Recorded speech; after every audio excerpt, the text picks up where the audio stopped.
विशेषज्ञ माने कहिसंती जे दही स्वास्थ्य पई बहु लाभदायक किंतु आज आमे जानिबा प्रतिदिन खटा दही खाइबा देह पई खराब ना भल।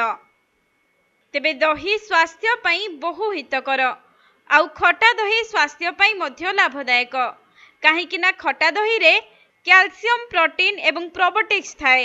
यह उत्तम अंतनली स्वास्थ्य बजाय रखिबारे सहाय्य करे। आयुर्वेदिक डाक्तरंको कहिबा अनुसार खटा दही रे विभिन्न उपकारी जीवाणु प्रोटीन विटामिन मिनरल्स एवं फॉस्फोरस रही थाए। तेणु नियमित खटा दही खाइबा द्वारा अनेक लाभ होई थाए।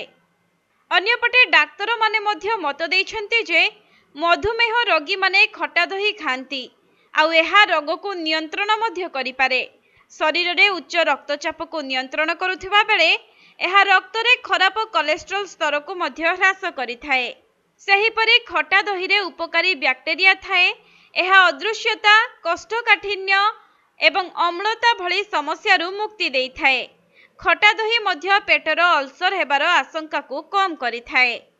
जदि आपण माने खटा दही रे भजा जीरा को मिसाई खांती ताहले आपण किछि दिन मध्यरे सहजरे ओजन ह्रास करि परिबे। अन्यपटे क्षीर पीबा परे हजम जनित समस्या थिबा व्यक्ति माने क्षीर बदल रे खटा दही को खाई परिबे।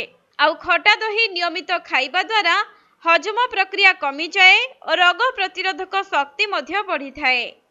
तेबे खटा दही रे कैल्शियम और विटामिन डी भरपूर मात्रा रे रहिछि। एहा हाड़ एवं दांत सृष्टि करिबारे सहाय्य करे।